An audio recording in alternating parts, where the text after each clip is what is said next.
We have a great set of panels today.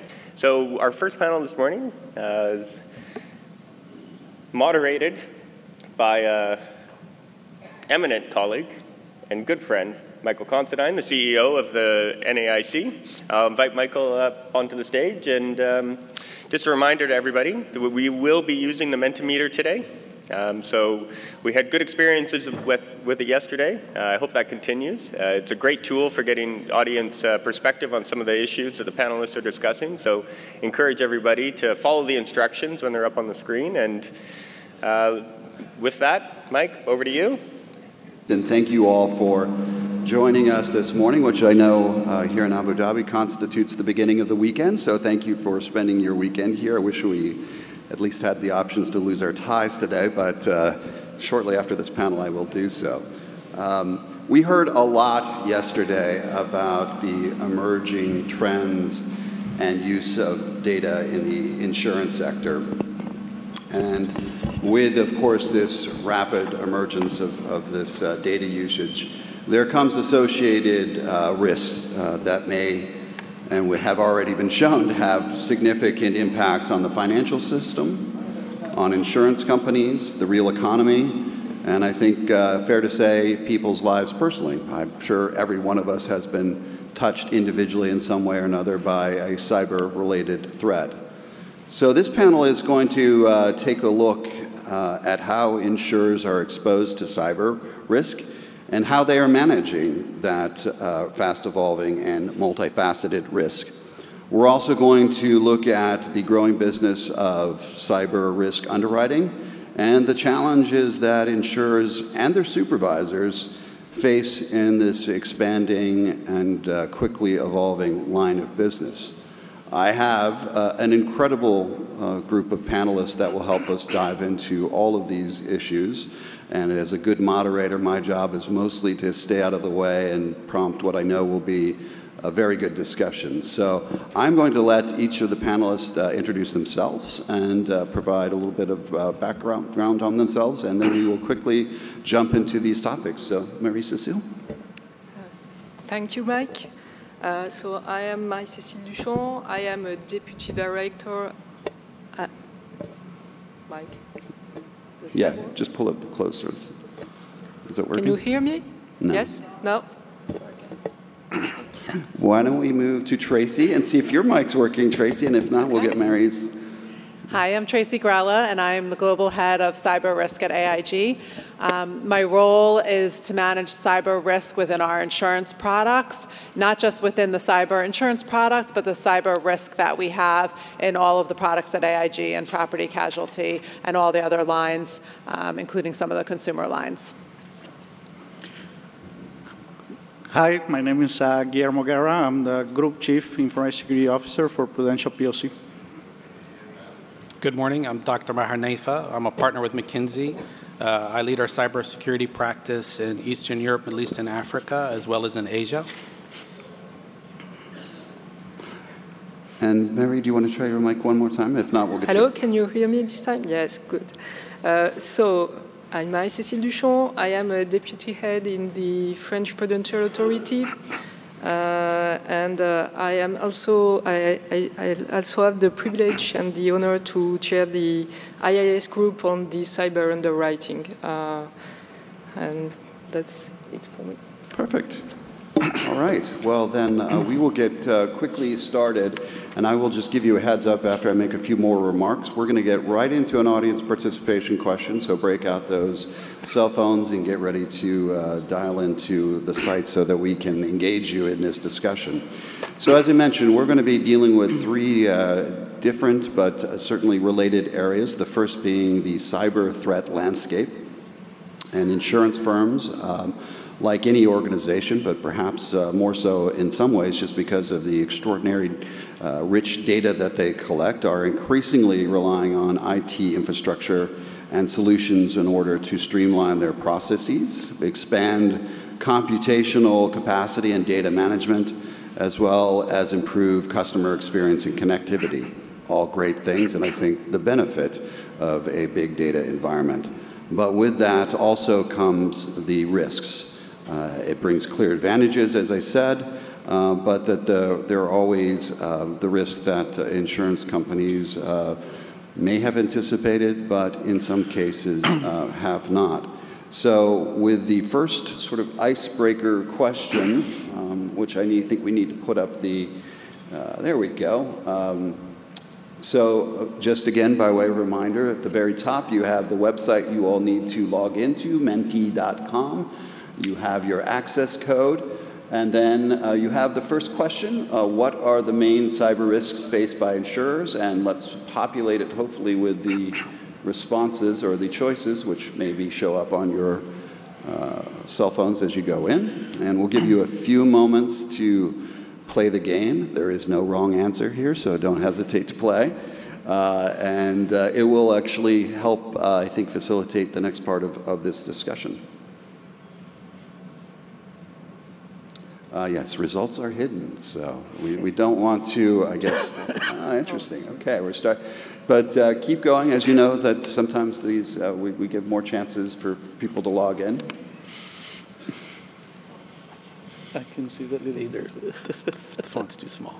So right now, it appears that the main risk is the cyber breaches by a fairly significant majority, followed by ransomware attacks, closely followed by system failures, and at the end there is disinformation, and finally the DDoS, which my son, as a Fortnite player, is always quite annoyed by those, but so, okay, well, there we go. I think we'll leave it at that because it seems, again, for at least this group, the main cyber risk, in your view, is cyber breaches. And I think this gives us a very good opportunity to maybe work down our list of our panelists here and to get their reactions to those results and maybe from their own perspectives, unique perspectives, provide their own thoughts on the risk environment. So, Mary-Cécile, I'll start with you. Thank you, Mike. First of all, I'm happily surprised that we can see that data breaches are the most important, the main risk for insurer, which is at the same time both natural, I would say, but also it reminds me of a time when insurer did not seem that concerned on cyber risk. So quite happy about this result. But maybe the next question should be, have you as insurer experienced any of this risk? Because it's something you know to sense it, but it's also something very important to be in a position to identify it when it's coming, and what is the extent of the risk you are having or experiencing. I would guess that's a big issue for everyone, insurer and also supervisors. Tracie. Yeah, of course, there are all risks for insurance companies, and all could result in significant damage and significant harm to reputation. Insurance carriers carry a lot of confidential information, and if that information was disclosed, certainly it would make organizations that they're doing business with or individuals very uncomfortable. So it's important that the data is very well protected. We have lots of financial data on companies that are private, high-profile individuals that we insure. So significantly sensitive data. Guillermo? Yes, so for me it's all of the above, actually, but you know, obviously the data breach is always something in the top of the mind, particularly as a CISO, right? I'm in the front lines every day, and I think that the majority of the issues with the way that the insurance companies are working now, I think one of the big risks actually that associate with the data breaches is the supply chains, right? The third-party component, because we, as insurers, we continue to do more business with other partners, and you know it's really hard to see once your data goes out to a third party, you lose the control that you usually have, whether it's in the cloud, whether it's with any third party to do even mailing to your policy holders. I mean, you can see breaches from multiple places. So trying to get the control and look at how the data is being transferred into some of these areas is a challenge and it's a risk. And we're continuously modifying processes and technology as well to be able to keep track of that. But I do agree with those breaches. I mean, the amount of data, the big data analytics that we're now using as well is just tremendous opportunities for attackers to come in and grab that type of information, which can be monetized in multiple ways. Yeah, so I think it's an interesting the way that the audience had responded. I think when you think of a data breach, it usually implies it was intended. Somebody's actually trying to take something from you. And that's part of what you want to be wary of, right? My assets, my data, how do I protect it? When you think on the ransomware side, those are not necessarily directed towards you, like what we saw with the NotPetya virus, right? It was a virus that was pushed out that infected many computers, but wasn't necessarily directed towards you. It has impact, less on data theft, but it could be data destruction, right, if you don't respond, et cetera. So they're very, in this day and age, we're seeing both of them are very deadly in the sense of the impact that they can have on your business. So, and I think the way that you manage them are slightly different, but in concept, when we think about a data breach and what would be the overall impact, it's really around protecting that information that's the most important asset. From a ransomware attack, it's the ability to recover and to make sure that you have your information in a way that could be restored. So there are two different muscles that you have to really think through on both of them, and both of them are very important. Here, let me stay with you and maybe build on some of the comments made by Tracie and Guillermo just with respect to the need for data protection, sort of the use of third parties. I know from the NAIC, we embarked several years ago on a cloud transformation, which I think a lot of companies have done. And the sales pitch to us was it's a much more secure environment compared to a server-based environment within your organization. And again, the security aspect of a cloud platform was very attractive. But, and we've seen obviously an increasing trend towards cloud-based platforms, applications, but maybe address the, sort of the conventional wisdom that that's, an unpenetrable, secure environment. Are we just kidding ourselves when it comes to that? So I would say that, in reality, what you find and what we've seen, and we actually recommend clients to move to the cloud, is that it is actually a very secure environment. I mean, in the end, it's a configuration. But what you have to look at is that the environment in it itself, and then the way that it's managed, there's been a lot of investment, be it in Google or Amazon or Microsoft, on how they implement their cloud infrastructure. And so what you find is it's less prone to human error because of the amount of, it sits within a bigger environment that's betterly managed than what you might be able to do in your own environment. You remove a lot of the issues around physical security, access to your information, because in the end, when we think about cyber, we think about insider threat, we think about these different things, that's kind of some of the other dimensions that you have to think about. So there's multiple ways to think about it. But what we're seeing today is cloud, and moving to the cloud is actually something that, one, reduces your costs, it also improves your efficiency, and it actually does provide you some benefits from a security perspective. I do agree. I mean, with that statement, I think that the cloud, the Microsoft, the Googles, they have done a lot of investment on that perspective. Also, the maturity of their controls, the ability to have the same type of controls, or equivalent controls of what you used to have in terms of visibility are there. But also, I will add that there's also other type of clouds where are more the service, application services, right? Software as a service, which they're not necessarily as secure, depends. You have to do a ton of due diligence on those third parties. So I would say that there's brighter clouds and there's darker clouds, right? From that perspective, right? Depends on what the businesses. I mean, I have encountered through my career that, especially now when you start doing due diligence, that there's still some software as a service providers that don't offer a lot of controls as other ones. So there's different levels of maturity, so we have to be careful when we select the product to make sure that there's appropriate encryption controls and appropriate visibility to be able to continue to see, because for me, cybersecurity 101 is if you can see it, you can protect it.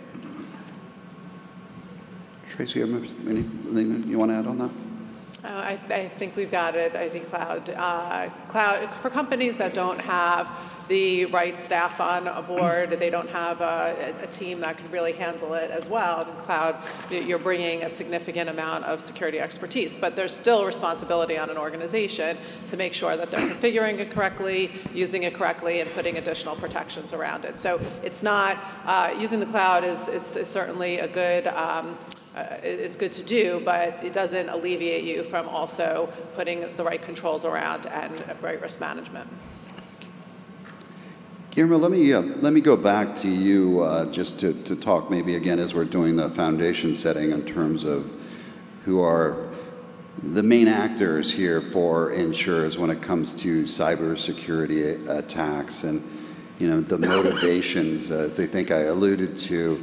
Insurers prevent a very data-rich environment when you think of a typical profile of a policyholder on a life insurance policy. I mean, the wealth of data, individual, personal, financial data that you have is pretty significant. Is that what they're going after, or is it broader and deeper? And again, sort of, you know, sort of who and what are we looking at? Yeah, so based on my personal experience, it's more of a cybercrime type thing. I haven't seen, particularly on ourselves, anything that continue to be like what they call state-sponsored, right? But it's more of a cybercrime type of thing where they're looking to get either information to try to monetize it in different ways, either sell it, or what we see a lot is also attacks, which the banks also see a lot, which is account takeover, which is you know, impersonation of our customers, our policyholders, to try to get some wire out of some of their investments as well, or some of the policyholders, and that's pretty much across. We're seeing a lot in the U.S. We're starting to see it now in Asia as well in the Europe. So whether I see a state sponsor or not state sponsor, I haven't seen it. From a CISO perspective, I really don't care too much who they are, because at the end of the day, it's not going to make me feel better if a state sponsor is going to hack me or or a cybercrime. At the end of the day, I need to protect them both. Thank you. And maybe just kind of following up on that, Guillermo, I know from our own experience, I actually just got a report from our own IT security folks giving us a organizational analysis of our cyber breaches and the contributors to those breaches. And maybe surprisingly, probably not surprisingly to this group at all, one of the major factors is frankly just the human element, and people just falling for any number of increasingly sophisticated efforts to gain entry into systems IT infrastructure. Maybe talk a little bit about sort of that human factor, and again, it's fascinating to me how that's the sophistication of that is evolving, and maybe what organizations are doing to address it, both from a insurance and from a regulatory. Yes, I think, you know, from my perspective, it's a very good question. And when people ask me about, you know, do you have this technology, do you have the other technology in place? Because we can have as many toys as we can. You know, as a CISO, you can have all the toys and technology. Technology doesn't really fit. There's no silver bullet for it, right? Because at the end of the day, if you have a system administrator that leaves something badly configured, perhaps in the cloud, something like happened in Capital One, right? You get a big exposure. You know, so I think that from our perspective, the programs that we need to put in place is to address that human element, which includes the processes. What are the processes and what are we doing something for? If we're monitoring, what is the the real impact of the monitoring. What are we supposed to do when we see an alert? Also training for our technical folks, that they're doing the particular thing. So a lot of upscaling, a lot of validation, right? Trust but verify type things. And I believe also that we have to do a lot of training, particularly geared to what the functions of the people are, which I believe the software developers need to have some type of training. Even the personal administrator or the admins, right? They need to have specific things, especially how they manage the executive's email and things like that. We do simulations with the staff. So it's a lot of awareness training, but on real-time feedback to the staff and how they're working. And in our cases, we also have to reach out to our agents, because in some of the cases, as insurance uses those agents or agency force. And what we're seeing as well, that when we put some controls at our level, the cyber attack is always going to go like water. They're going to go to the easiest, path of least resistance, and sometimes they're going and hitting the agency force, right, rather than us. So we need to do also some training, and we're putting some tools in front of them to make sure that they're aware of scams, they're aware of social engineering type things. You see that a lot. Calling into the call center, as a customer service representative, we always want to help everybody and be very helpful. But that's a problem, right? Sometimes we're very too helpful and we're providing information that we shouldn't be providing. So that training as well is very important. Mayor, maybe if you can continue where Guillermo left off, just in terms of best practices, and the focus there was, again, on the training as a key way of raising awareness. What else is going on out there that represents the best practices in terms of raising awareness to the risk environment? And certainly welcome the thoughts from others sure. On their... So I think it's twofold. So as Guillermo highlighted, I mean, there's a technology aspect that we put in place that protects the systems, and we try to do as best as we can. I think in today's world, we no longer think that I can keep people out.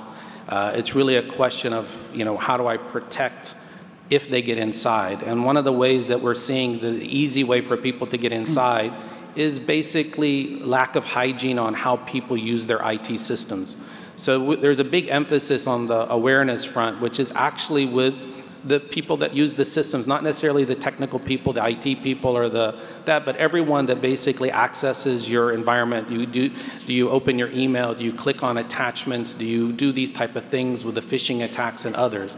And I think that's the piece what we're seeing now. In the end, you can't really create a human antivirus, right? In the end, if somebody opens his laptop, you can put all the great things in the world out there. If somebody clicks on an attachment, and then they're in your environment. And at that point, they're now an insider. And then they have access to whatever they have access. And as Guillermo pointed out, attackers will take the easiest path. They'll send out blanket phishing emails. They'll do basic, simple things. If they, for example, want to target an individual, they'll engineer a special one. They'll look at your social media. They'll think about things. They'll invite you to a conference related to the insurance industry. You might find it interesting. And so that level of awareness is something that many companies are now focusing on. They run phishing campaigns, they run trainings, all of these different things to essentially raise the awareness within everybody in the organization. What's their responsibility, right? Everybody has a responsibility to be aware of what the cyber threats are and the possible impact it can have. And so that's kind of like a holistic kind of view that everyone's starting to look at. And it doesn't take a big investment to run these campaigns, right? It's really something that's more, you could do it web-based, you could do kind of like scenario-based, kind of like even like these games that you can play, similar things. So people have invested in those things to get a broader reach within the organization. And I think the other piece too, which is important, when you have a lot of, you might like have a corporate area, then you have all of your agents. And even the non-Petya virus, the attack that happened at Maersk, it was on a computer in the Ukraine that infected everybody, right? It was one machine that they had their tax software on. So anybody that has access to your core infrastructure is a risk. So you really need to think about this very holistically across the whole organization. Well, I think we've covered the ground foundationally on the risk environment and the potential and significant consequences for insurers in this risk environment. So the next natural question, particularly for regulators, but also for any number of stakeholders, is what are we doing about it? What are insurers doing about it? What are regulators doing about it to mitigate these cyber risks? And what are they specifically doing to achieve what we're kind of referring to, what we are referring to as cyber resilience? And there is a lot of work that is going on at an international level in this area. The FSB, for example, has their cyber incident response and recovery aimed at providing a toolkit. Other non-financial related ones are the NIST framework. And the IAIS has also published its own paper, application paper on cyber risk in both 2016 and 2018. Normally I wouldn't read a definition, but there's often confusion around what we mean by something like resilience, particularly in the area of cyber. So let me read you the definition for cyber resilience, at least according to the FSB lexicon, so we're all on the same page. And it is the ability of an organization to continue to carry out its mission by anticipating and adapting to cyber threats and other relevant changes in the environment, and by withstanding, containing, and rapidly recovering from cyber incidents. So, Mary-Cécile, let me start with you again as sort of a representative of the regulatory community, where, as I mentioned, this has become an increasing focus, particularly with the significant number of cyber breaches of insurance companies that we've been reading about over the years. Maybe talk a little bit about the supervisory expectations and how those have evolved. As you mentioned in your introduction for cyber resilience, the supervisory expectations mainly come from 2 or 3 standards that were, first of all, CPM and IOSCO, that first tackled the cyber resilience as such, but that was mainly for, let's say, payment system and infrastructure. Then more recently, the international community of regulators turns to the NIST framework, and that's basically more or less the common ground for the diversity of supervisory guidelines that we have experienced so far. If we go back to maybe have a global picture on the cyber resilience, it really encompasses, the 5 functions that are mentioned in the NIST framework, namely identify, protect, detect, response, and recover. And for all of these, I think we can turn to different guidelines that have been issued in by different authorities. But let me give you some big, let's say, items that we want to be covered by the different insurers.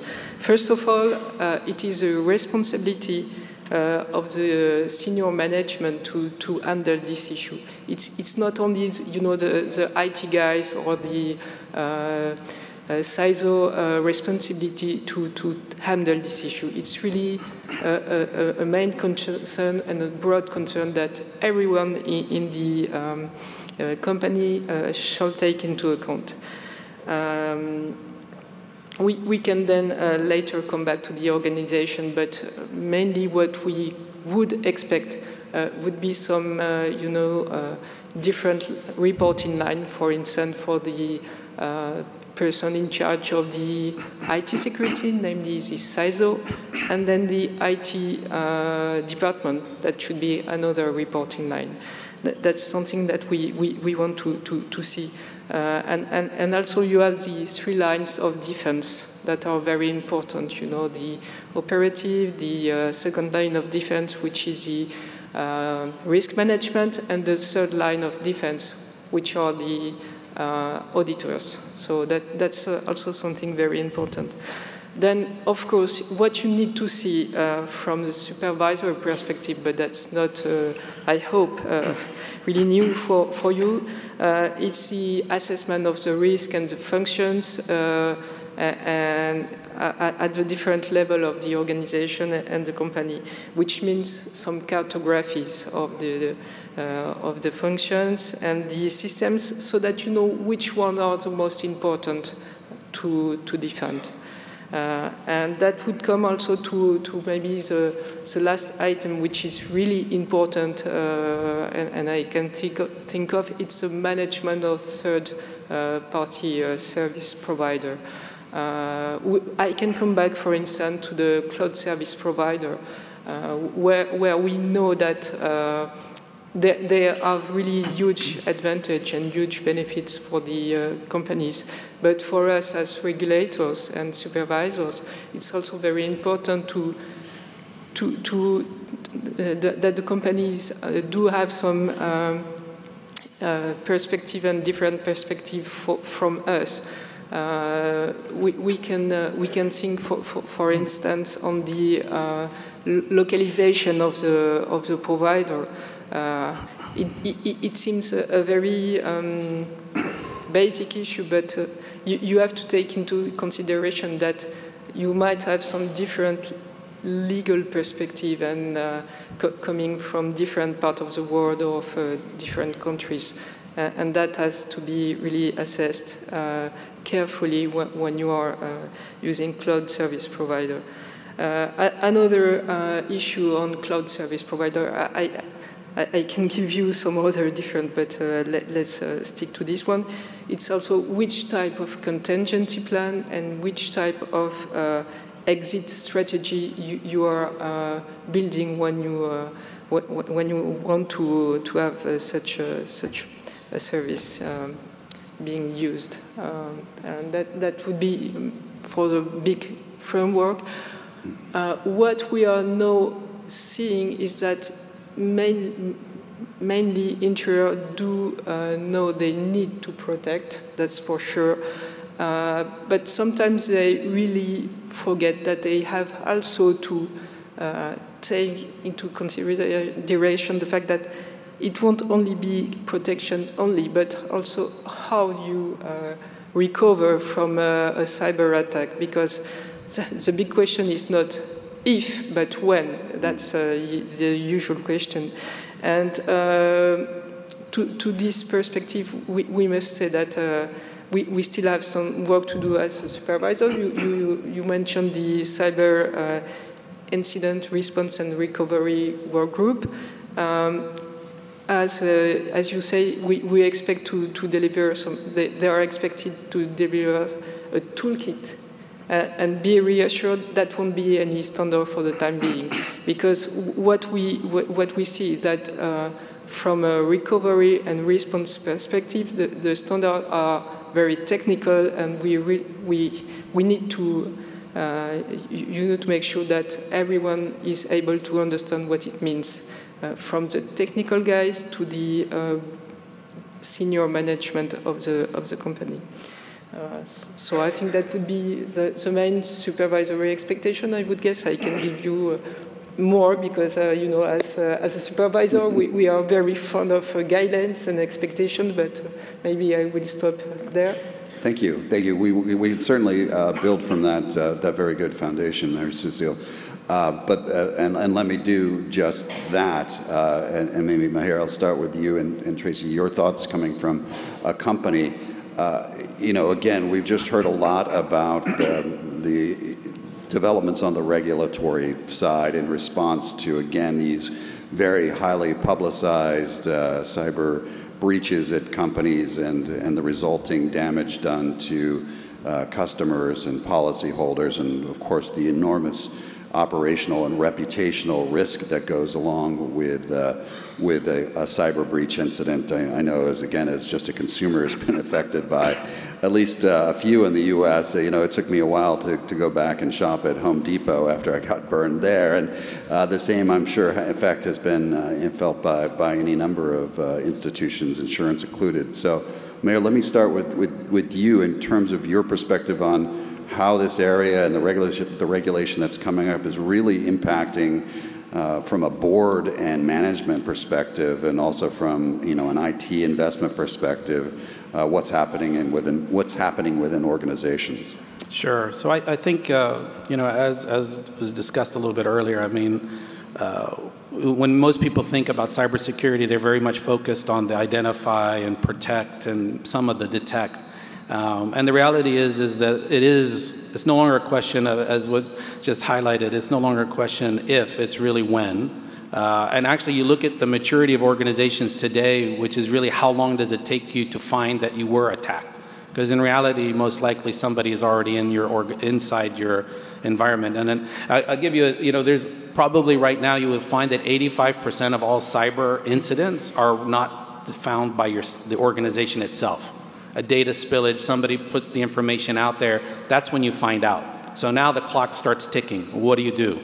And what's happened at board levels and corporations is that, in the last 3 to 4 years, we've seen sizable impact from cyber incidents. It's impacted stock price, it's impacted customer base, it's impacted revenue. So this is no longer just a technical problem, right? This is actually, I mean, if you just look at recent like Yahoo and others where they, $4 billion in market cap just got wiped out instantaneously. Leadership gets fired, Equifax, right? Because they didn't manage the cyber incident, right? So, and as was highlighted, it's really, now it's a business risk, right? It's no longer think of it as a technical risk. So when you have a cyber incident, how do you manage it? Regulations are forcing you to inform people. Now the question is what do you inform? How do you manage it? What data is gone? And I think what you want to understand as well, when a cyber incident happens, you don't have much information. You don't know what they have. You don't know, I mean, the clock is ticking, right? Every minute counts. And so that pressure and that lack of if you're not organized, and this incident response capability is really a muscle that organizations are now doing. They run war games and simulations to prepare themselves, because it's everybody in the group from the top management to marketing to legal, all the way down. And when you add the regulatory piece into it as well, now you have another constraint, right? And so boards are coming and saying, we understand this is a problem. Can you educate us? So one, they're looking now, we're seeing a lot of them are asking for more education. Then the question that gets asked as well is, are we secure, right? So now the question becomes, are we spending enough money? Are we actually in good shape? What do we do if something happens? So the level of awareness and the level of understanding of the possible impact has changed the dynamics completely. I think probably Guillermo, when you were, 5 years ago when he was asking for a budget for his information security, it was probably very painful. Now it's kind of like, do you have enough? Can we help you anymore? That's right. And I think maybe you can take it from there. Yeah, I'll take it from there. I think you're exactly right. I mean, the board awareness has grown tremendously, particularly probably in the last 3 years. I'm in charge, globally, so I get pulled into multiple boards across the globe, and I have seen that before. I was not that much of a high commodity, but now I spend my time on a lot of boards, particularly doing that education where we are. Obviously, the question that we always get is, are we secure? Which is a very tough one to ask, right? Because you can say yes, and then something happens, or you can say no, and so I think you have to balance through. I think just focusing back on our strategy, how we're trying to address cyber. I think developing the practice of response, which I actually call it more cyber resilience, to be able to build that muscle, because for me an event should be as a business as usual. It shouldn't be a crisis.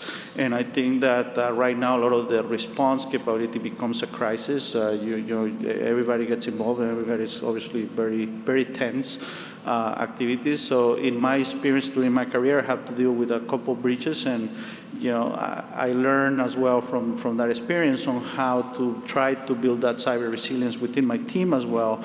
So I don't do only board games or war games perspective, we're actually doing continuous simulation and moving into that continuous simulation of attacks, real attacks that have happened somewhere else as well.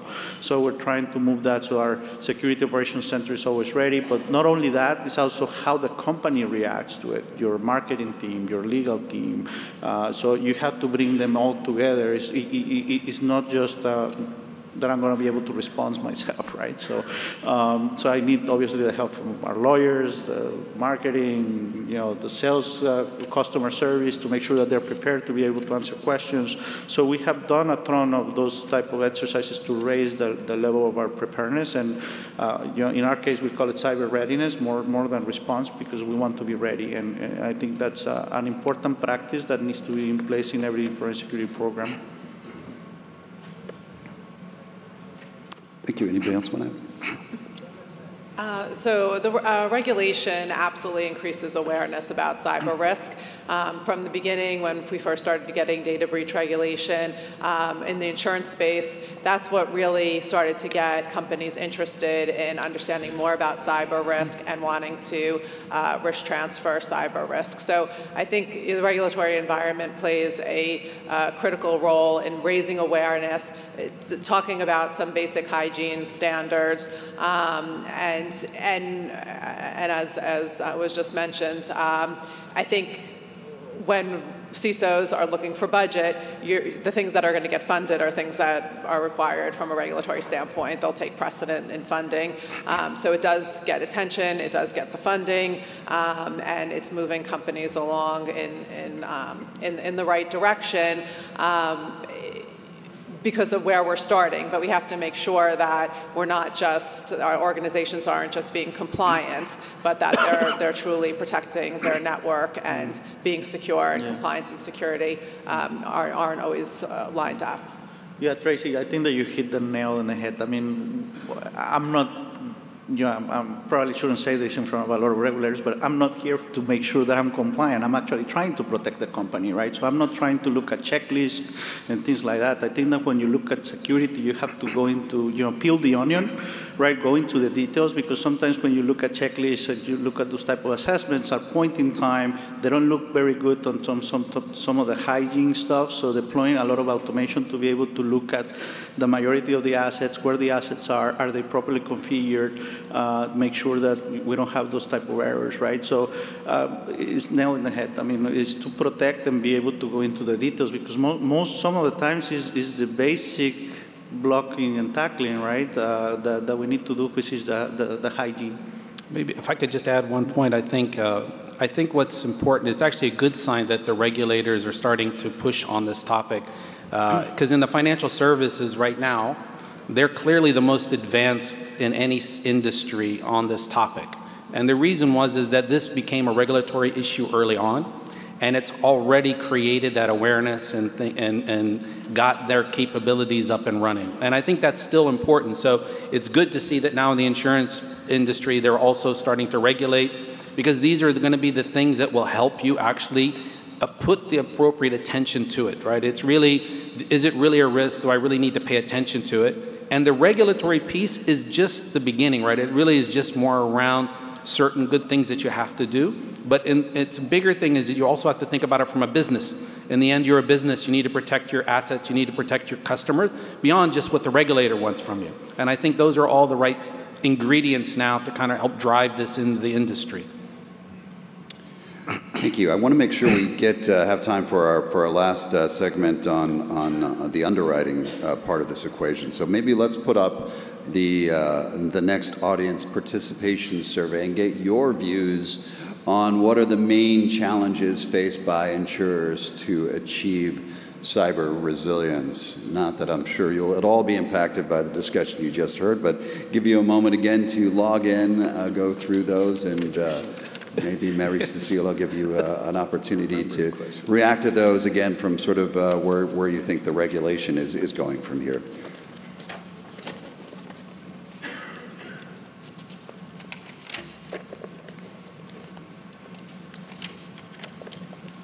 Okay. Well, assuming those teeny print matches up with what's on my page here, it looks like right now the evolving nature, sophistication, and volume of cyber crimes is edging out lack of IT security awareness culture and lack of structured IT risk management. But again, Mary, maybe I'll have you just sort of in response to those, maybe just sort of round out your thoughts from the work that is going on internationally by regulators as to whether these are also being taken into consideration as you move forward with the discussion.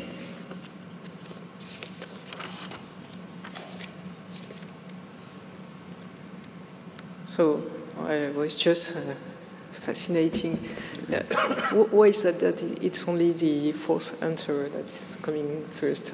Are you sure that there is no hacking going on? Yeah. But anyway,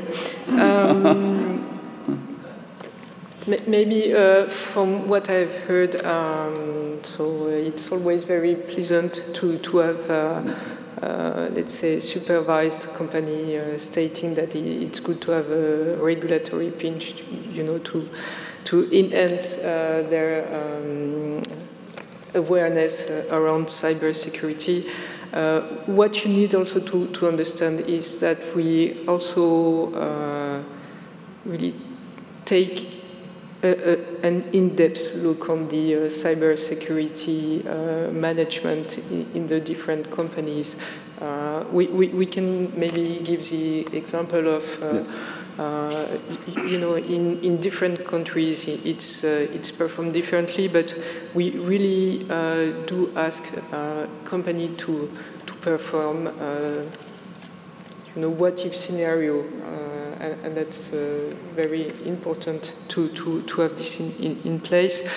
What you need to know also is that we as supervisors are very aware of the fact that it's also very important to have very good lines of communication between everyone, which may be a different topic that I don't know how aware you are in your different organization, but communication in cyber incident is a very important issue within the company and also yes. with your supervisor. So just be aware of this.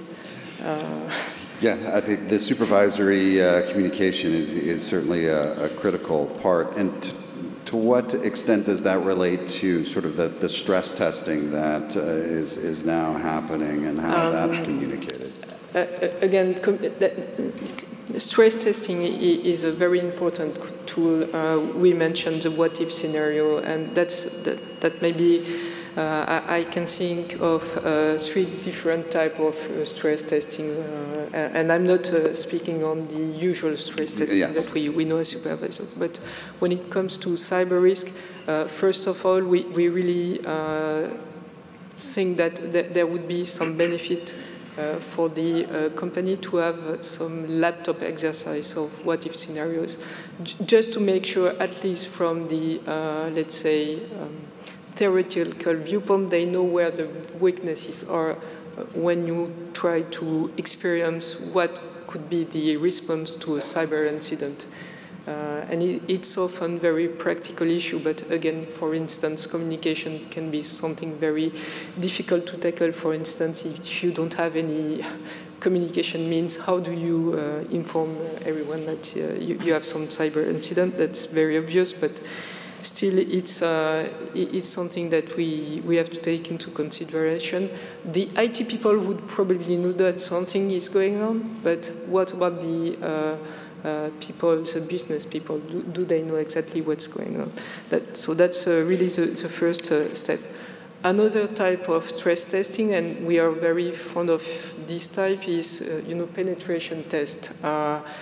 It can be performed internally, and sometimes we have insurers and companies saying that they are very good at protecting their data. But it's good to know that you have some challenges. It can be performed by the company, but also as supervisor, I can tell you that we have done such tests, and it's quite informative because it's always a good challenge to have penetration tests. And then to come back to communication, what we can also do, and it more or less involve supervisors and companies, it's been performed, let's say, on a G7 basis, is a global stress test where you play a scenario with different companies and different supervisors. And that's also very informative because there you see where the challenges of the communication between companies and between supervisors are. And this is really a difficult one, but it's also a very, very fruitful exercise to have. Thank you very much. So I think we'll move on to the final of our leg of our sort of three-legged discussion on cyber underwriting. And all of these are connected. We've talked about the risk environment that insurers and all businesses are frankly facing at this point.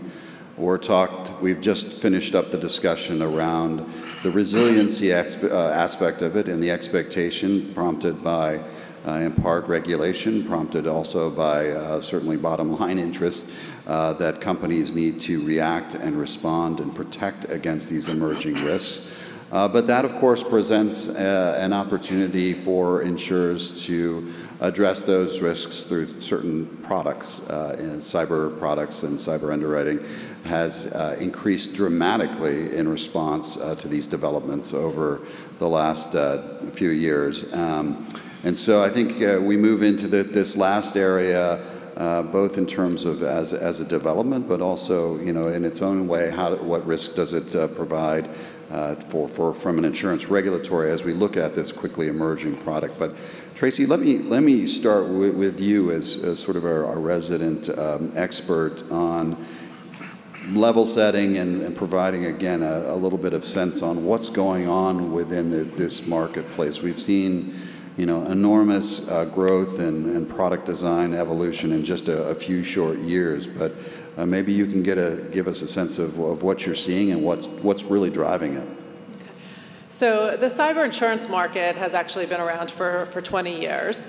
It started in the late 90s. The product has been expanding over time and is a broad, robust cover with respects to cyber risk as really focused on the disclosure of confidential data, business downtime, and cyber extortion, manipulation of data. So a data-focused product. The market today is somewhere between $3 to $5 billion, depending. There's a number of estimates out there. Cyber insurance is being sold all over the world. The U.S. market developed first. Moving into, well, actually Japan developed a market pretty early as well after the US, and then really moving into Europe, the Middle East and Africa, and Asia and Latin America. And we kind of see the trends in purchasing and understanding of cyber risk and appreciation for insurance in the space and the development of coverage kind of goes in that same trend where you'll see things starting in the US and then coming across. Companies today are buying, they can actually just recently, the largest policy is close to $1 billion in limit, and that has been a goal for a number of years. Companies have been asking if insurers are going to be able to provide that amount of capacity. Before that, the largest policy was about $750 million in limit. So we are seeing increased capacity in the market. There's over 130 carriers in this marketplace. It's a competitive marketplace. The product has, in general, been running profitably, and so you see insurance carriers talking a lot about the cover and marketing their products, and lots of new carriers and capacity coming into the market. But we are starting to see some trends of increased losses within 2018 and 2019. a lot of that is being driven by ransomware. The industry has definitely been significantly impacted by ransomware attacks, but we still have lots of large data breaches. With the ransomware attacks, the issue is really the business interruption that follows from that. But even the ransom demands, they have gone up significantly. For a long time, they were really in a couple $1,000s to $50,000. Now we are seeing ransom demands. The largest one that we've seen is $44 million. So significant. The largest ransom demand we're aware of a carrier paying is $8.5 million. And we are regularly seeing more demands in the $1 million range. So the demands have gone up, and then there's also resulting business interruption. So that's the combination of some increased losses for the last 2 years, the rampant spread of ransomware and increased values of those ransom demands, and the regulatory environment, the ever-changing regulatory environment around privacy with significant fines and penalties for organizations if they are not meeting the right standards. All of that all adds volatility to cyber insurance, and so we are starting to see pricing increase for the first time in cyber insurance over the course of this year. And so we're seeing increases in the US, we're seeing increases in Europe, and I think we'll see some coverage refining as well, because coverage has gotten very broad under cyber insurance policy.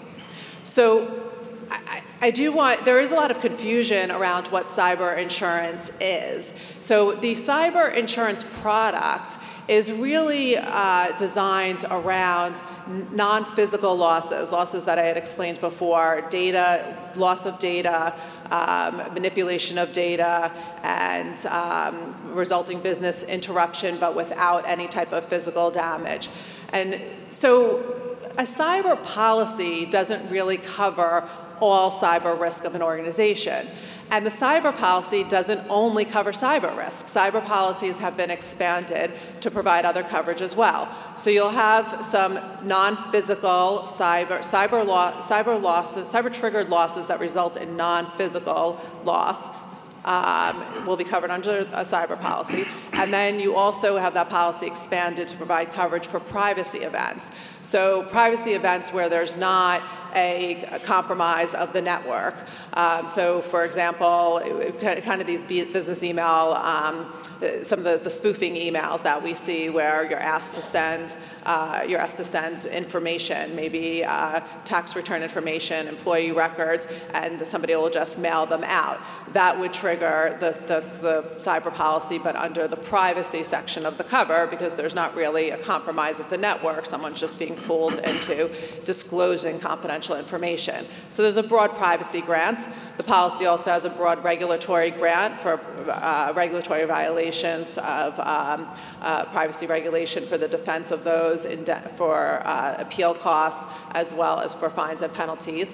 And the policy has also been expanded to provide coverage for system failure. So system failures are not triggered by cyber events, but they are maybe an upgrade to a system and then the system's not operating. So we call it the cyber insurance product, but it doesn't cover all cyber risk.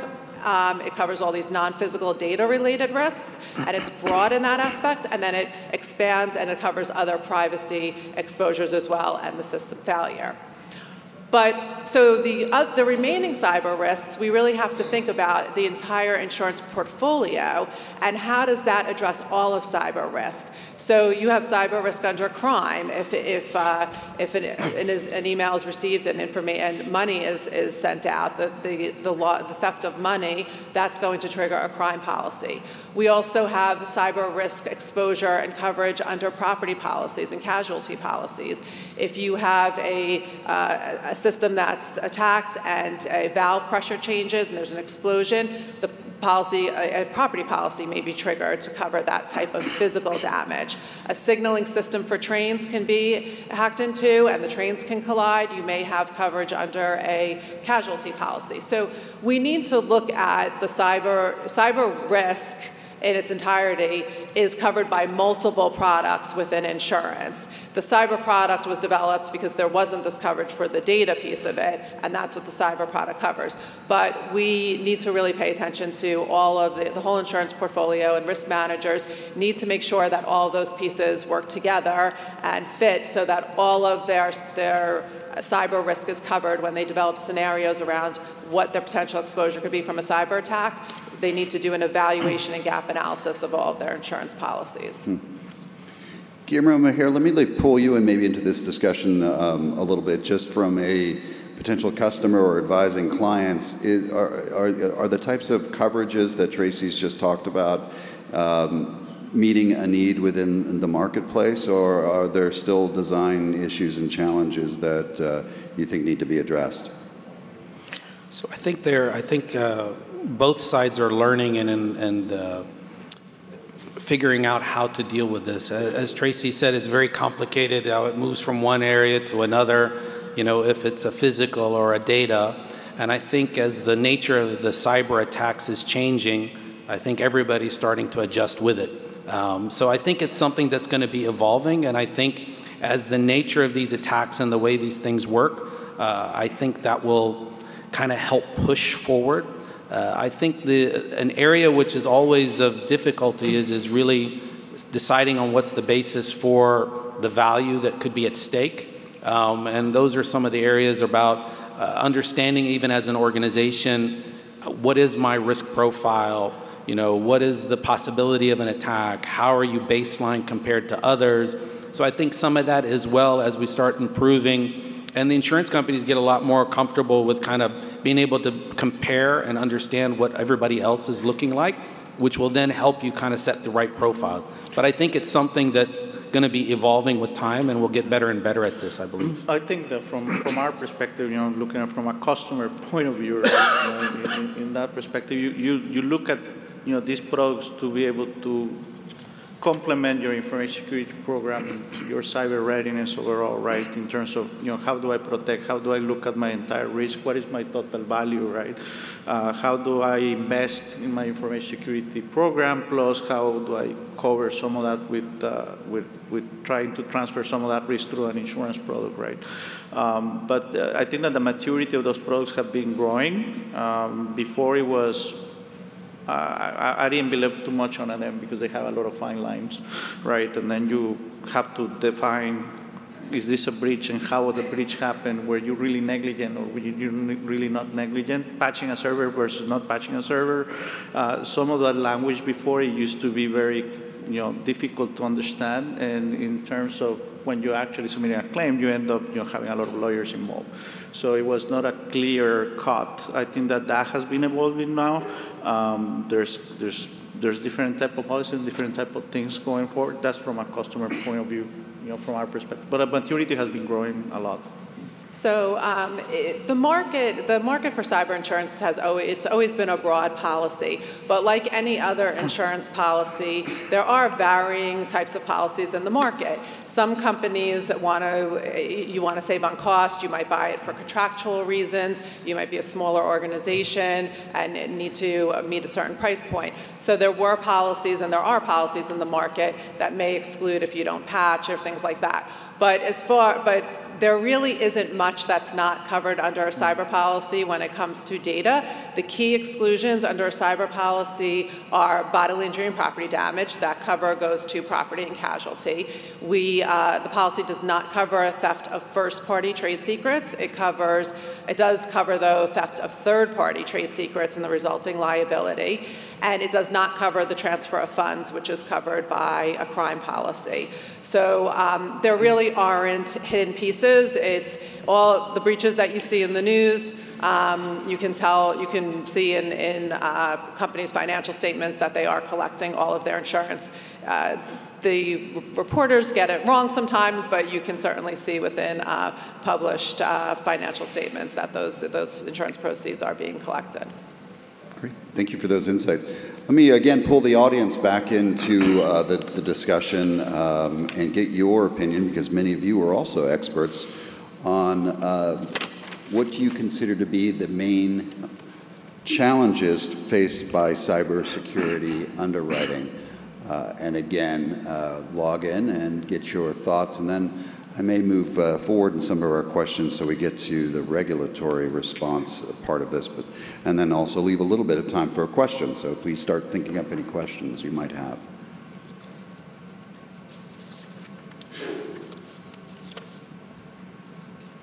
Okay.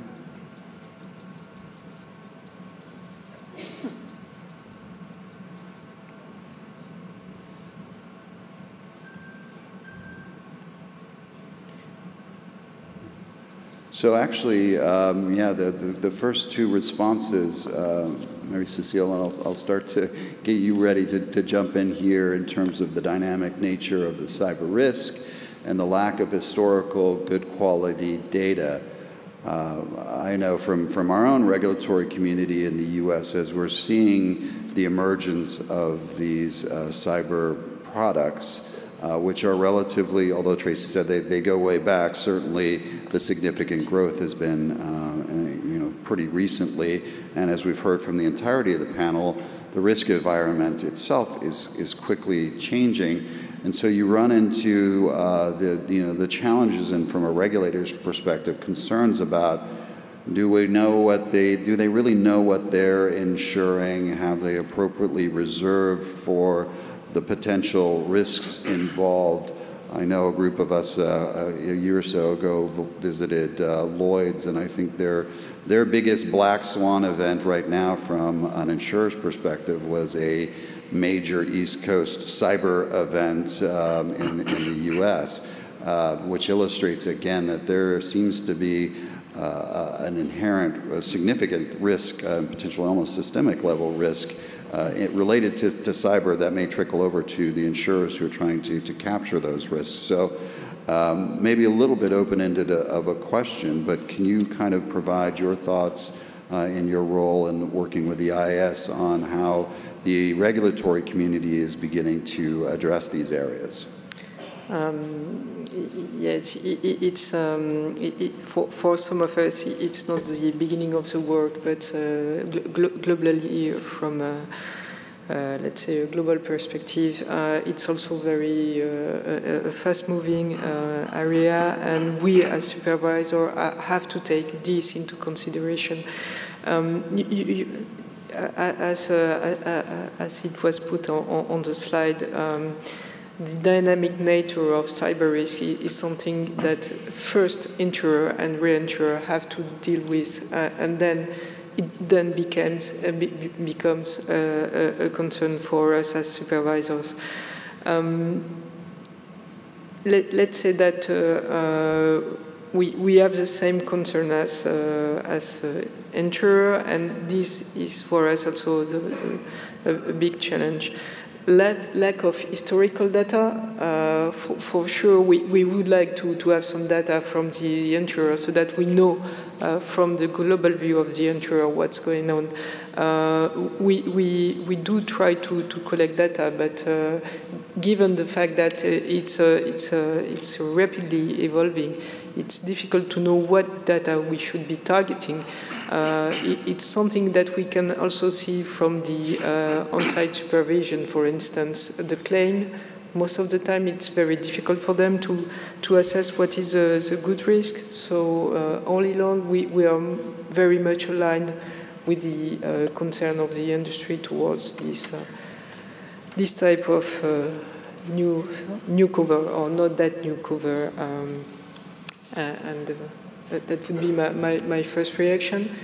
Then maybe if we want to move forward, the accumulation risk is something that has not been raised by the panel, but I think for us as supervisor, it's also a very important risk, because we know that it's something that is very difficult to assess for the insurer, and so maybe it can be a very systemic risk. And these are the type of risks that we should, as supervisor, take into consideration. So that would be maybe the main misalignment that I can see with the reaction from the panel. Thank you. And I'd certainly open it up to the other panelists for their thoughts, you know, in the context of developing regulation around cyber underwriting, you know, factors or developments or views that the regulatory community should take into consideration as they start to take a harder look at this area. Tracie, you know, we've touched on things like, you know, sort of what might happen in a cloud computing environment, but you know, as sort of somebody who's really looking at this from a product standpoint, your thoughts on sort of the regulatory response? Well, I'm going to probably jump back a little bit to that, that question, because I do want to say that the biggest concern for insurance companies is really accumulation risk.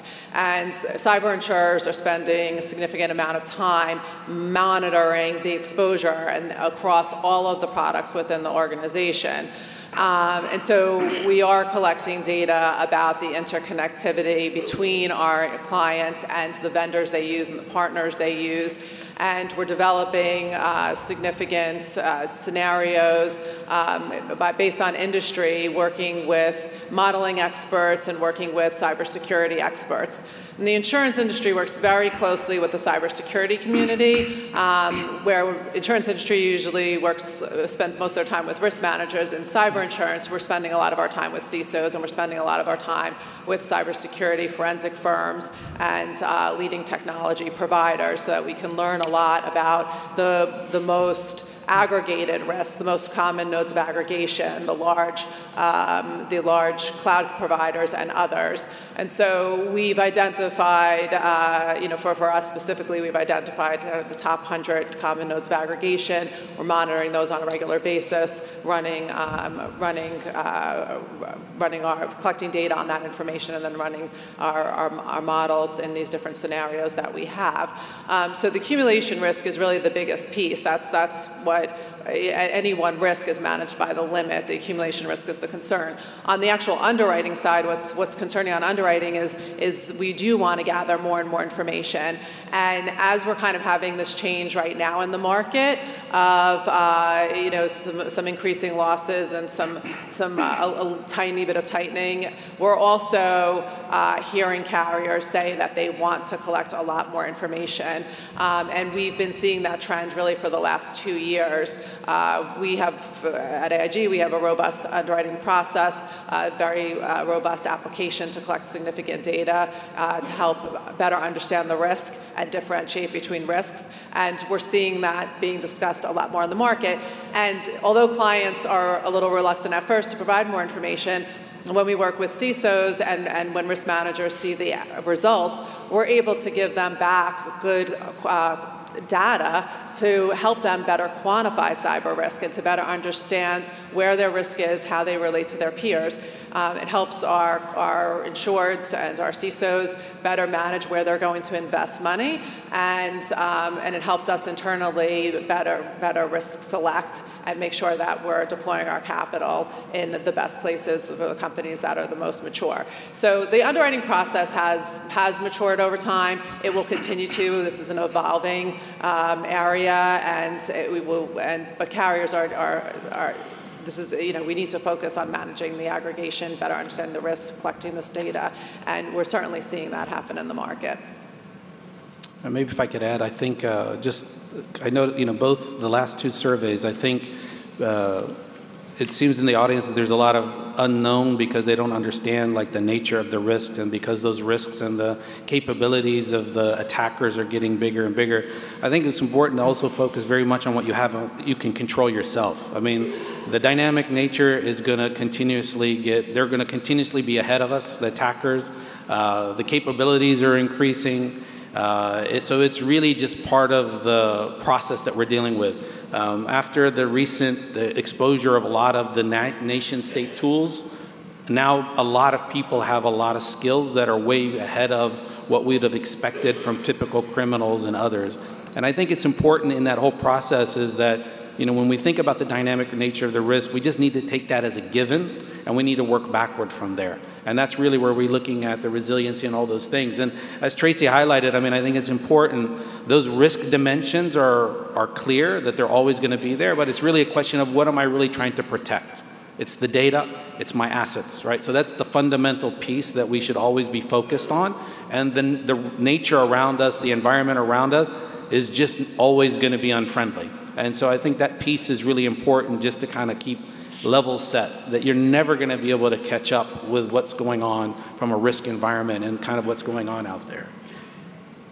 Thank you. And we are, I know, close to running out of time, but I do want to leave at least a few minutes for the audience to ask any questions that they might have. So I will pause to see if there are any questions. Oh, we do have some questions. Yes, ma'am. I don't know if we have microphones that are being distributed, or if not, if you want to stand up and ask your question loudly, I can repeat it as best I can hear it. So.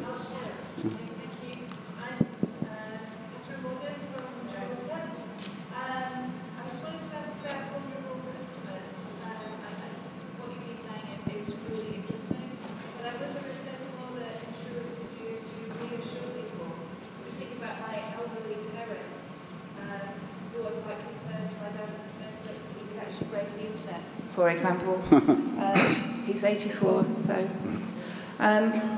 But I wonder if there are more practical steps that insurance companies could take to educate their more vulnerable customers and also reassure them about how they're protected and also what compensation they might get if there is a breach of their data.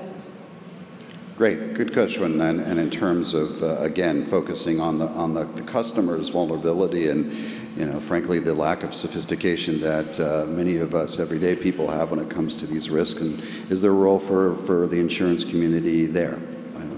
I think, you know, I'll take this one. I think, you know, things that we want to do to be able to protect our policyholders, obviously the elderly, are very key to social engineering. A lot of the account takeover or fraud type of activity happens as well because of social engineering, and obviously they are, you know, more susceptible to some of those things.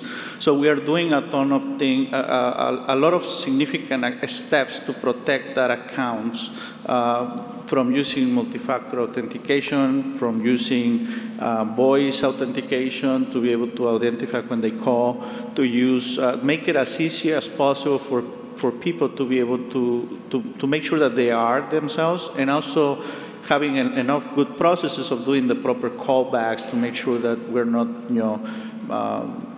giving money away or policy away to somebody else. So, and there's also, including part of the awareness that I was talking before, we're also reaching out to our customers. We have more website material. We have more material in the mail as to how they need to protect their accounts. And I think that's important because at the end of the day, the policyholders is their data, and we want to make sure that we're providing as much as possible.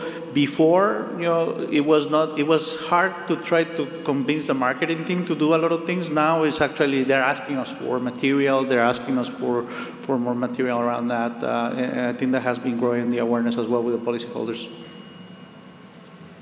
Good question. In the cybersecurity world, there is too many frameworks. NIST, ISO 27202, and Secure Control Framework. Is there a way to unify for regulators a certain framework that could be used also for underwriting to mitigate risk? What is I need to understand from the panelists what their thoughts on which is a framework that will be helpful in the insurance industry. Very, very good question, Mary-Cécile. Yes, there are many frameworks, but really that's a major concern for the regulators to at least coordinate, if not unify. So I guess what we are expecting is some kind of convergence, and at least to have really the most common ground that we can find. I'm not sure it's that easy, but it's really a major concern because we know it's a burden for the industry to have that many different regulatory, but we really try to coordinate on the maximum level. Maybe if I could add something on that. So I think when you think about the frameworks, and this is actually a challenge in most countries. So I've worked with governments as they look to establish cybersecurity governance for a whole country. And when we look at trying to say, do I go with one framework or another, what you're finding even at a government level, much less at an industry level, is that it all depends on the type of nature of the business. And kind of sometimes even, for example, NIST is predominantly adopted in the US, where ISO could be adopted more globally, right? And so in the end, what you really want to think about, and what governments have done in essence, and I'm not talking specifically in the industry, I know you're asking specifically about the insurance industry, is that they've left it open to people to decide whatever is best. Because in the end, all of these frameworks essentially follow the basic pieces of identify what your assets are, put into place the right protection, make sure you can detect, make sure you can recover, respond and recover. So those are basic fundamental pieces that are there. And I think it would be hard if you start mandating globally for everybody that you have to follow one framework, because they're all very related in the end. I opted for doing my combination myself. So at Prudential, we have a combination of like 6 different things that we're looking at, and we just consolidate into our own policy and standards. So. At the lowest level, it is a business decision. Yep. And because it is a business decision, if 2 regulators, for example, ask 2 different framework, or for example, government ask for different type of frameworks, this is a burden on the industry. So if we unify a framework, that will make it easy for the industry. Thank you very much. Thank you very, very much for that intervention. Well, as usual, with a panel such as this, our time has flown by and we didn't get to all of our questions, but please join me in thanking what I think was an excellent panel. Thank you very much.